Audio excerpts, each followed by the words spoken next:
오늘 주님께서 주신 말씀은 시편 137편의 말씀입니다. 다 같이 한 목소리로 봉독하시겠습니다. 우리가 바벨론의 여러 강변 거기 앉아서 시온을 기억하며 울었도다. 그 중에 버드나무에 우리가 우리의 수금을 걸었나니 이는 우리를 사로잡은 자가 거기서 우리에게 노래를 청하며 우리를 황폐하게 한 자가 기쁨을 청하고 자기들을 위하여 시온의 노래 중 하나를 노래하라 함이로다. 우리가 이방 땅에서 어찌 여호와의 노래를 부를까? 예루살렘아, 내가 너를 잊을진대 내 오른손이 그의 재주를 잊을지로다. 내가 예루살렘을 기억하지 아니하거나 내가 가장 즐거워하는 것보다 더 즐거워하지 아니할진대 내 혀가 내 입천장에 붙을지로다. 여호와여, 예루살렘이 멸망하던 날을 기억하시고 에돔 자손을 치소서. 그들의 말이 헐어버리라 헐어버리라 그 기초까지 헐어버리라 하였나이다. 멸망할 딸 바벨로나, 내가 우리에게 행한 대로 내가 갚는 자가 복이 있으리로다. 내 어린 것들을 바위에 메어치는 자는 복이 있으리로다. 아멘. 다 같이 기도드리시겠습니다. 하나님 아버지, 감사합니다. 주의 음성을 듣고저 새벽 제단 앞에 모였습니다. 우리 마음의 기도와 묵상이 주님께 연락되기로 합니다. 감사드리며 예수 그리스도의 이름으로 기도드렸습니다. 아멘. 오늘 시편 137편의 말씀은 1절에 우리가 바벨론의 여러 강변 거기에 앉아서 시온을 기억하며 울었도다 라는 고백으로 시작하고 있습니다. 유다의 왕국과 예루살렘이 멸망한 뒤에 포로로 바벨론에 끌려간 그 포로들이 바벨론의 강변은, 바벨론은 단 하나의 강이 흐르는데 유프라테스 강이죠. 그 강이 바벨론을 휘어감고 흐르는 여러 부두나 그 한 강 안에서도 모이는 그런 자리가 있었을 것으로 그렇게 우리가 추측할 수 있습니다. 포로의 삶, 또 이방 땅 타향의 삶 가운데 포로가 아니더라도 자신의 의지로 온 이민자라 할지라도 그 외로움이 있고 또 이민의 땅에서 사는 서러움이 있죠. 생명의 뿌리를 땅에 내리지 못했기 때문에 그 땅에서 그 길을 받지 못하는 그런 유리된 백성의 아픔이 있습니다. 하물며 자기 의지와 무관하게 포로로 끌려가서 이방 땅에 살아야 하는 그런 이스라엘 민족의 아픔이라는 건 더 말할 수가 없겠죠. 그 이스라엘 사람들이 모여 앉아서 시온을 기억하며 울었다는 겁니다. 이 시온을 기억하며 울었다는 이 고백은 또 시편 전체를 통해서, 성경 전체를 통해서도 우리의 마음을 울리는 가장 가슴 아프며 또 감동이 있는 그런 신앙의 고백이라고 생각이 됩니다. 시온을 기억하며 울었도다. 하나님의 성전과 예배를 그리워하면서 눈물을 흘리는 사람들이 있었다는 거죠. 신앙의 길을 따라가고 그 안에서 주님과 동행해서 주님을 따라가는데 그 가운데 많은 고난과 아픔과 좌절과 시련이 있는 겁니다. 그런데 그 가운데 많은 사람들이 주님을 모른 채 떠나가고 또 주님을 잊어버리고 그렇게 자신의 삶의 자리에 묻히는데, 그럼에도 그 가운데 시온을 기억하며 우는 사람들이 있다는 거죠. 1600년대 초반에 일본의 선교사들과 기독교의 공동체가 굉장히 번성했는데 사상 유례가 없는 도쿠가와 막부에서 그 박해를 시작합니다. 침묵이라고 하는, 사일런스라고 하는 그 엔도 슈샤크의 소설의 주제가 되기도 했죠. 수많은 박해가 있었고 그 안에 배교가 일어났습니다. 공식적으로 도쿠가와 막부에서 이제 완전히 그리스도교가 멸절되었다. 그리고 이제는 단 한 명의 크리스찬도 일본에는 없다. 이렇게 선포가 있을 만큼 철저한 박해에서 완전히 뿌리가, 교회가 뽑혔다고 그렇게 기억됐는데 19세기에 선교사들이 다시 일본을 찾았을 때 그곳에 많은 일본의 숨은 크리스찬이라고 불렸던 숨은 그리스도인들을 만나게 됩니다. 수백 년간 사회 마이너리티로서 또 숨어 지내면서 어떻게 그 신앙을 지킬 수 있었을까 하는 것이 사람들을 굉장히 놀라게 한 거죠. 도대체 신앙이 무엇이기에, 하나님을 믿고 따른다고 하는 것이 무엇이기에 사람들이 그 신앙을 간직하고 그 박해 가운데 지키며 살아간 것일까? 중국에서도 49년에 공산당이 대륙을 석권하면서 기독교에 대한 박해가 시작됐는데, 그때 기독교가 완전히 끝난 줄 알았지만 지하교라는 것이 살아남아서 다시 중국이 개방되고 교회들의 선교사들이 중국에 들어갔을 때 많은 지하교회가 살아있는 것을 보게 되었죠. 삶의 고통이 있고 우리가 삶 가운데 주님이 주시는 축복과 성취가 신앙의 내용이었다면 이 바벨론의 포로들, 그 수많은 박해 속에 있었던 역사 속의 크리스찬들은 다 신앙을 버렸을 것입니다. 그런데 신앙의 진정한 비밀은, 신앙의 진정한 구원은 우리의 마음 가운데, 우리 심령 가운데 있다고 하는 것을 보여주는 것이죠. 영이신 하나님을, 세상의 모든 것은, 모든 교회가 무너져 내려도 그 안에 주님을 만나는, 주님과 깊이 교제하며 심령 가운데 주님을 섬기는 그런 숨은 크리스찬, 남은 크리스찬, 그것을 성경은 남은 자들이라고 그렇게 이야기하죠. 씨앗의 역사를 주님이 늘 예비하고 계신다고 하는 점입니다. 사과가 썩을 때 항상 씨앗의 역사가 시작되는 거죠. 기독교의 역사는 늘 부패하고 늘 세속화하고 늘 주님을 잃어버리지만, 그렇게 교회가 썩어가고 신앙이 썩어갈 때 그 안에 참된 신앙과 정말 주님을 사랑하는 자들을 주님이 늘 남기시고 그들을 통해서 신앙과 주님의 역사를 새롭게 하셨다는 것, 그것이 기독교의 역사입니다. 오늘날도 교회가 썩어가고 교회가 이토록 500년 내에 이렇게 부패하고 썩은 때가 있었을까? 많은 사람들이 크게 실망하고 낙담하고, 하지만 교회 안에서 또 교회 밖에서 하나님으로 인해서 가슴 아파하고 주님의 상한 심령과 만나서 그것으로 통회하는 그런 심령을 가진 주님의 자녀들을 주님이 늘 준비하고 계신다고 하는 것이죠. 그런 삶과 그런 신앙이 연결될 때마다 주 안에서 새로운 소망을 보게 됩니다. 우리가 주님의 길을 가면서 늘 기억해야 하는 것은 주님이 우리에게 보이지 않는, 알 수 없는 우리 삶의 궁극적인 답이 되어 주신다는 거죠. 잠시 있다가 잠시 살다가는 이 세상에 우리의 소망이 없습니다. 하지만 주님만이 우리의 소망이 되셔서 잠깐이고 찰나고 덧없어 보이는 이 삶을 귀하고 의미 있고 오늘 하루를 최선을 다해서 살아가게 하는 그 이유가 되시는 거죠. 그 주님이 우리를 주장하는 오늘 하루가 되기를 예수 그리스도의 이름으로 축원합니다. 시온을 기억하며 울었도다. 시온을 기억하며 울었도다. 주님을 그리워하는, 참된 예배를 사모하는 그런 사람들이, 주님의 자녀들이 있다는 것이죠. 2절에 그 중에 버드나무에 우리가 우리의 수금을 걸었나니, 버드나무에 수금을 걸었다는 뜻은 더 이상 수금은 주님을 찬양할 때, 예배의 본질이 찬양인데 주님을 찬양하던 그 일을 멈추었다는 뜻이죠. 더 이상 주님을 위한 공적인 예배를 드릴 수 없기 때문에 내가 더 이상 이 수금을, 주님을 찬양하는 일이 아니라면 이 수금을 연주하지 않겠다.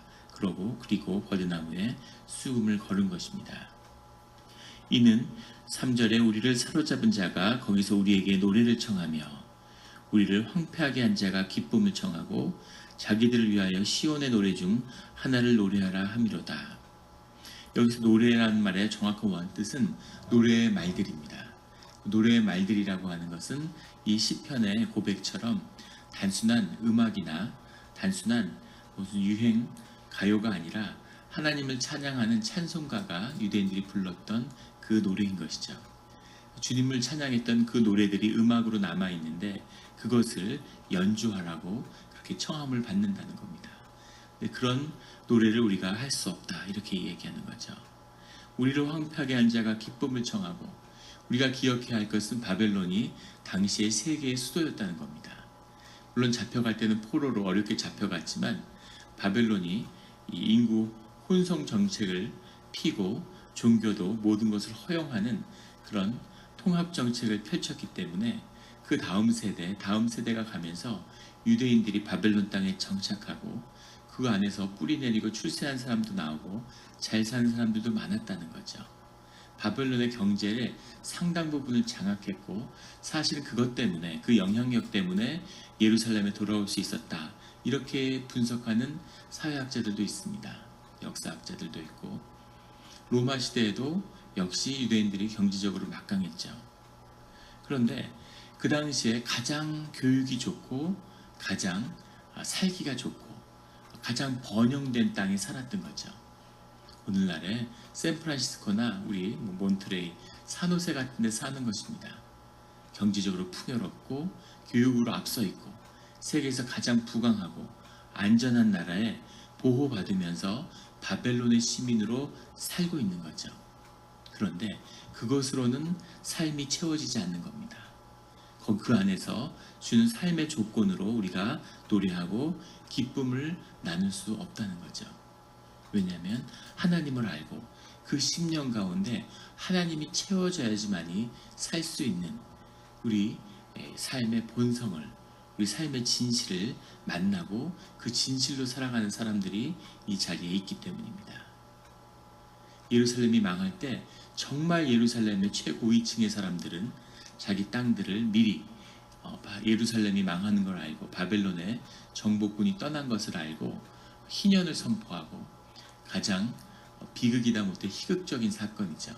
한 번도 주님의 명령을 따르지 않았던 희년을 선포하는 명령을 따르지 않았던 이스라엘 민족이 정작 예루살렘이 망할 때 희년을 선포하고 예루살렘이 망하는 걸 몰랐던 동족들에게 사기로 땅을 다 팔게 되는 거죠. 그렇게 재산을 마련한 최상층의 사람들은 다 알렉산드리아를 가서 잘 살았습니다. 그런데 그 삶에는 주님의 유업이 없는 것이죠. 그냥 그렇게 마른 풀처럼 말라버리고 다 끊어져 버린 겁니다. 바빌론에 가서 깊은 고통을, 삶의 고난을 주의 힘으로 겪은 자들만이 주님의 유업을 계승하게 된 것입니다. 4절에 우리가 이방 땅에서 어찌 여호와의 노래를 부를까? 부를 수 없다는 거죠. 이 의미는 주님을 찬송하지 않는다는 의미가 아니라 공적인 예배로 주님의 땅이 회복되지 않았는데, 주님의 교회가 회복되지 않았는데 주님을 우리가 어떻게 섬길 수 있겠습니까? 라고 하는 그 고백인 거죠. 주님을 찬양하는 그 찬송이 성전 가운데 불려지기를 소망하는 그 마음인 거죠. 5절에 예루살렘아 내가 너를 잊을진대 내 오른손이 그의 재주를 잊을지로다. 정확한 원문은 내 오른손을 잊을지어다인데 내 오른손을 잊는다는 게 무슨 뜻일까?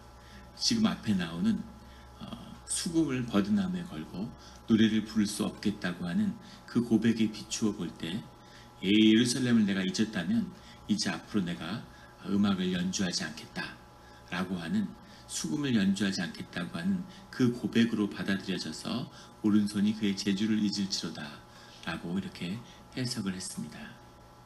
내가 예루살렘을 잃는다면, 내가 주님을 잊어버린다면, 이때는 우리는 예루살렘이 회복된 역사 안에서 이 고백을 보지만 그 당시에는 예루살렘이 회복될 가망성이 전혀 없어 보이는, 영영 없어 보이는, 예루살렘이 회복된 것은 사실 기적이죠. 그건 기적입니다. 역사상 있을 수 없는 일이 일어난 거죠. 어떻게 소수 민족이 큰 강대국이 짓밟아서 다 파괴가 됐는데 그것이 다시 복원되고 다시 민족이 집단으로 돌아가는 그런 일이 있을 수가 있겠습니까?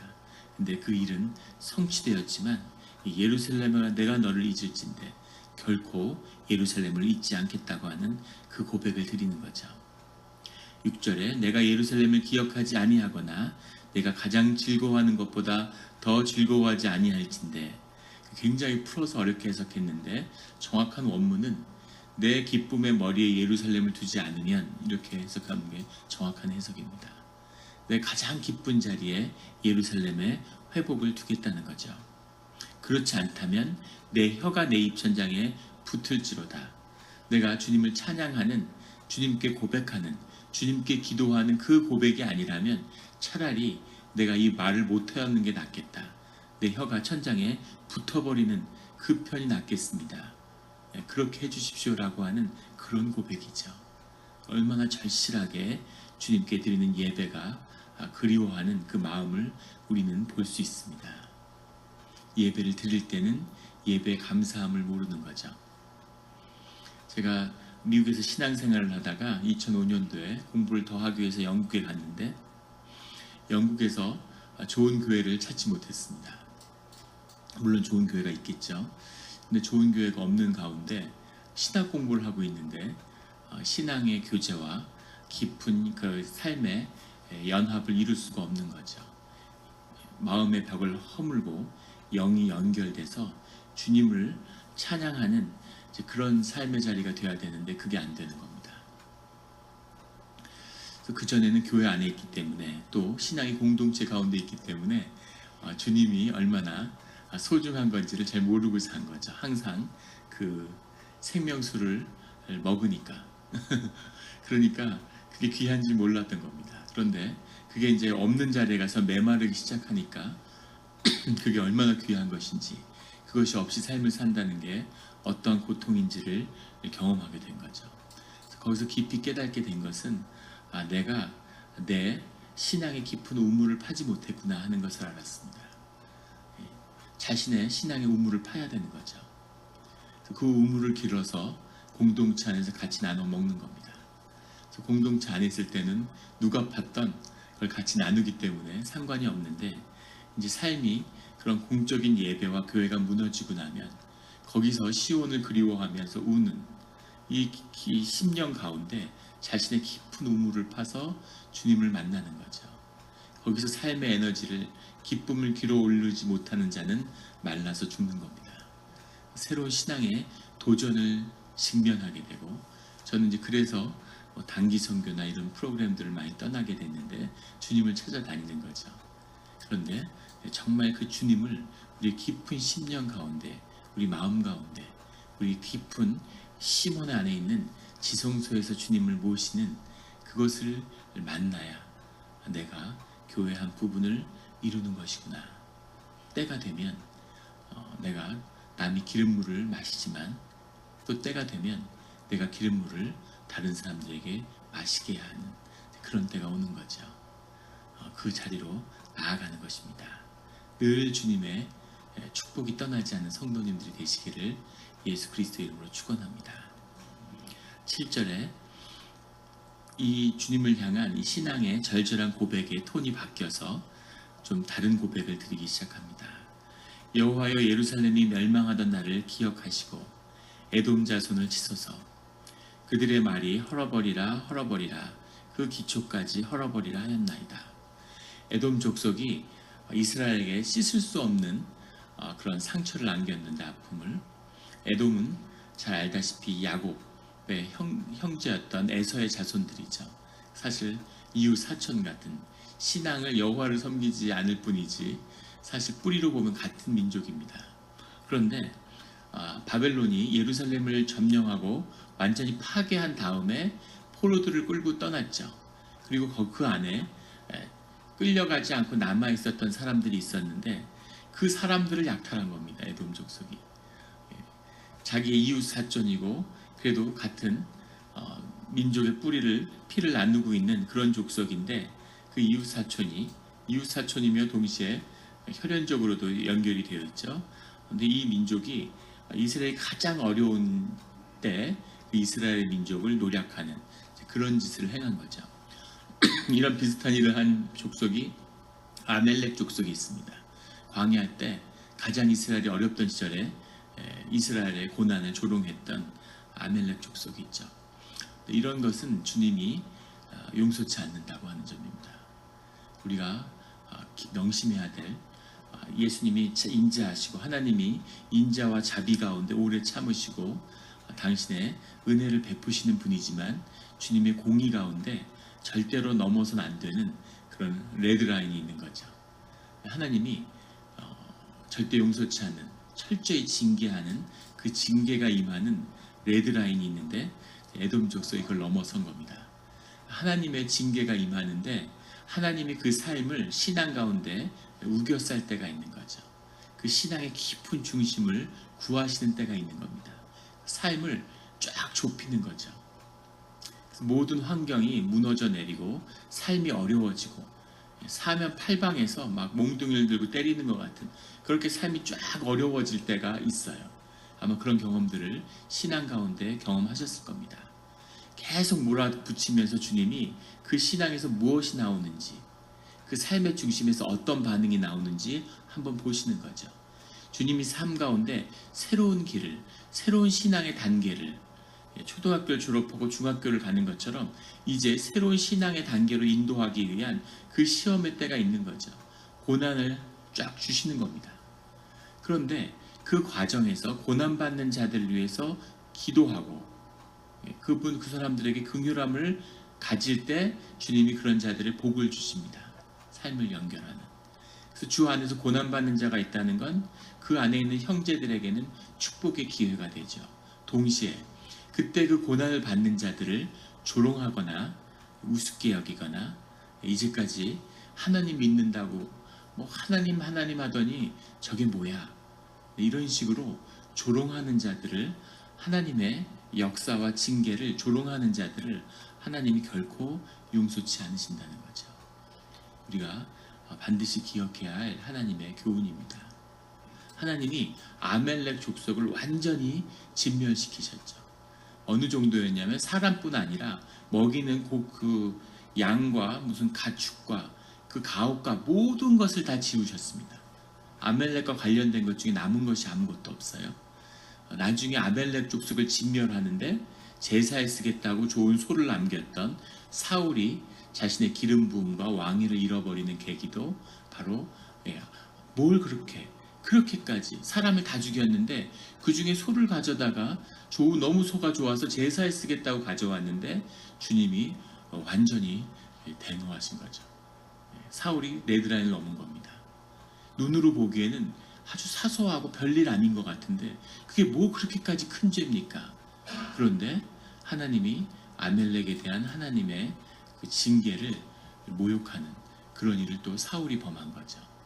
그래서 우리는 주님의 징계가 임할 때 우리 자신도 무릎 꿇고 주님께 기도하고 자숙해야 하지만 함부로 그런 일에 대해서 우리가 이야기하고 평가하고 판단하고 이 모든 것이 엄청난 재앙이 될 수도 있다는 것을 기억해야 하는 거죠. 에돔 족속이 아멜렉 족속과 같은 그런 일을 또 범했습니다. 그래서 주님의 큰 징계를 받게 되는 거죠. 바벨론보다 더 큰 징계를 경험하게 되는 겁니다. 그것이 예루살렘에게도 큰 상처가 된 거죠. 주님께 에돔 족속을 쳐달라고 이렇게 기도하게 되는 거죠. 믿음 가운데 이런 기도가 나오지 않게 해야 하는데 그런 어려움 가운데 있는 믿음의 사람들을 박해하는 것 이것만큼 어리석은 일은 없겠죠. 8절에 멸망할 딸 바벨로나 보통 시온의 딸 이렇게 얘기하면 그 개개인의 사람들을 지칭할 때가 있는데 하나님을 아버지라고 호칭되는데 바벨론은 항상 어머니로 호칭이 되었어요. 그 당시에 그랬다는 겁니다. 그래서 바벨론의 민족을 그의 딸이라고 이렇게 불렀던 거죠. 그래서 멸망할 딸 바벨로나 내가 우리에게 행한 대로 내게 갚는 자가 복이 있으리로다. 바벨론이 행한 그 박해를 내게 돌리는 자가 복이 있다는 거죠. 페르시아가 바벨론을 정복할 때 고레스를 하나님이 축복해 주시죠. 그것이 하나님의 섭리죠. 이것은 믿음이 없어도 주님의 쓰임을 받을 수 있다는 것을 보여주는 것과 동시에 주님께 쓰임받는 것이 중요한 것이 아니라 주님을 만나고 깊이 경험하는 것이 축복이라는 것을 동시에 우리에게 보여주고 있는 것입니다. 우리가 세상에 속아서 세상의 축복을 받고 쓰임을 받으면 심지어 교회에서도 하나님의 쓰임을 받으면 그게 더 중요한 건 줄 알아요. 그것은 물론 쓰임을 받는 것도 의미는 있겠지만 그다지 중요한 것이 아닙니다. 교회 사역 같은 걸 크게 하고 큰 목사님이라 그러죠.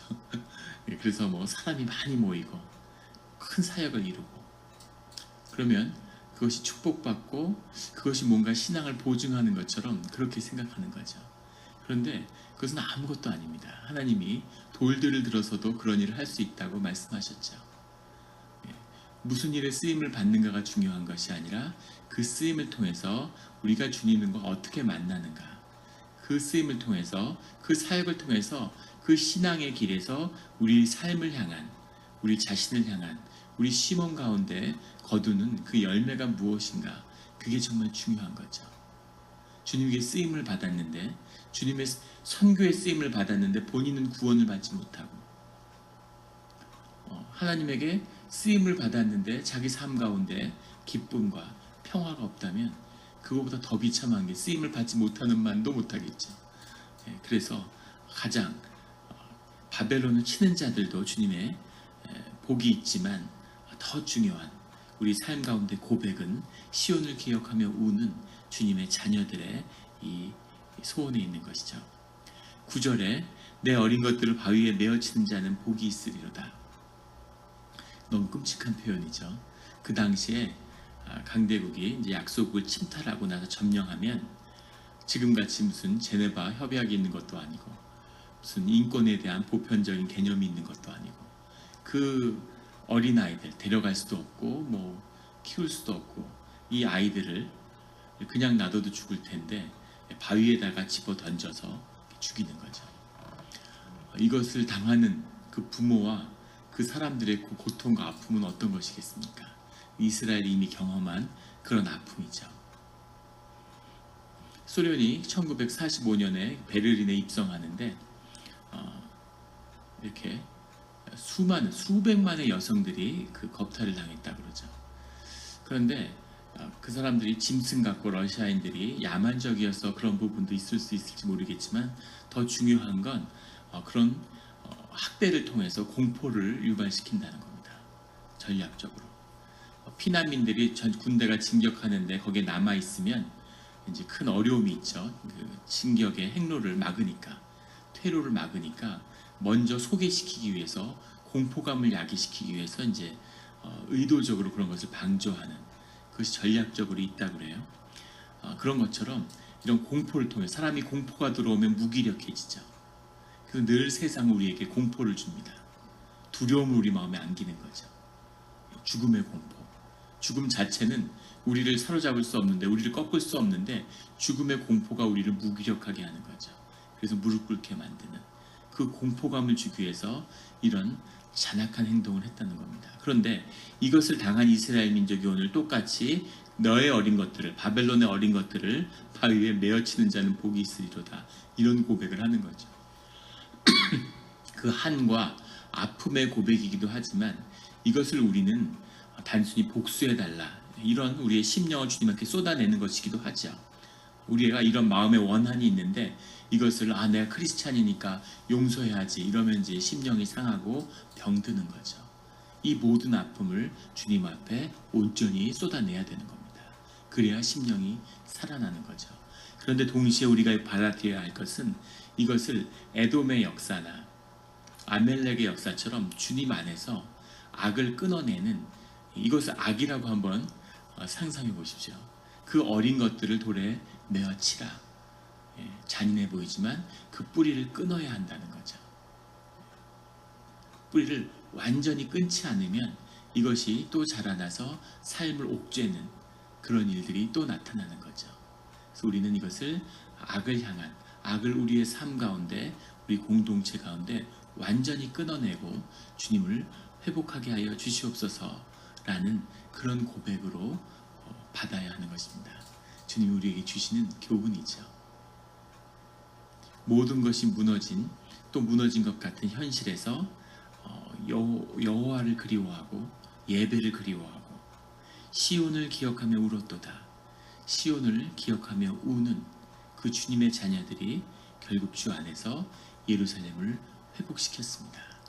또 주님이 회복시키는 그 역사의 주인공들이 되었죠. 우리 삶 가운데 모든 것을 잃은 것 같아도 주님을 붙들고 있으면 그 모든 것이 주 안에서 회복된다고 하는, 무엇이 회복되고 안 되고가 중요한 것이 아니라 주님이 우리에게 정말 중요한 분이라고 하는 그 삶의 진실이 우리를 사로잡는 이 아침이 되기를 예수 그리스도의 이름으로 축원합니다. 기도드리시겠습니다. 하나님 아버지 감사합니다. 기도의 집을 열어주시니 감사하고, 기도의 문을 열어주시니 감사하고, 우리가 주님의 형상에 따라서 깊은 영을, 시몬의 세계를 주님에게 받았고, 또 그것을 통해 주님과 깊이 연결되어 있는데, 우리가 세상에 속고 경쟁하고 이기려고 하고 내 자신으로서는 사랑받을 수 없다고 그렇게 속아서 가면을 쓰고 거짓 자아를 멋지게 꾸미는데, 하나님이 주신 귀한 이 인생을, 삶을, 시간을 낭비하여 왔음을 주님 앞에 고백합니다. 불쌍히 여겨 주시옵소서.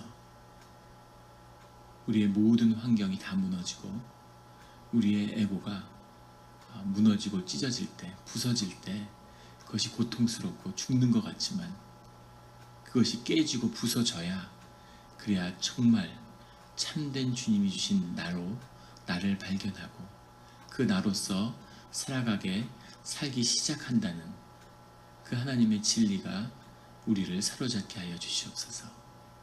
그것이 진실이오니, 그것이 진리오니, 그것을 만나지 않으면 거짓 자아로는 소망이 없는 것이니, 30년을 40년을 교회를 다녀도 아무 삶의 변화가 없는 이제 그런 거짓된 일들을 주님 예수 그리스도의 힘으로, 그 보혈의 능력으로 끊어주시옵소서. 진짜만이 생명이고, 그 생명만이 자라는 것이니, 생명이 자랄 때 열매가 열리고 기쁨이 생기고 진정한 삶의 연합이 이루어지고 영의 역사가 일어나고 회복되고 치유하시는 주님의 능력이 공동체 가운데 나타나는 그런 일들을 우리 삶 가운데 보게 하여 주시옵소서. 시온을 기억하며 우는 주님의 자녀들이 여기 있습니다. 주님 보혈로 덮어주시고 축복하여 주시옵소서. 무엇을 얻어서가 아니라, 무엇을 구하려 해서가 아니라, 주님과 함께 하고 싶기 때문에, 주님을 더 깊이 알고 싶기 때문에, 주님 안으로 들어가고 싶기 때문에 이 자리에 왔습니다. 주님, 그 기도를 들으시고 그 기도에 응답하여 주시고 말씀하여 주시고, 우리 삶의 소원이 주님이 베푸는 작은 은혜가 아니라 그 소원을 붙들고 주님을 만나서 우리가 시몬 가운데 지성소를 여는 그런 축복의 기도의 제목들이 되게 하여 주시옵소서.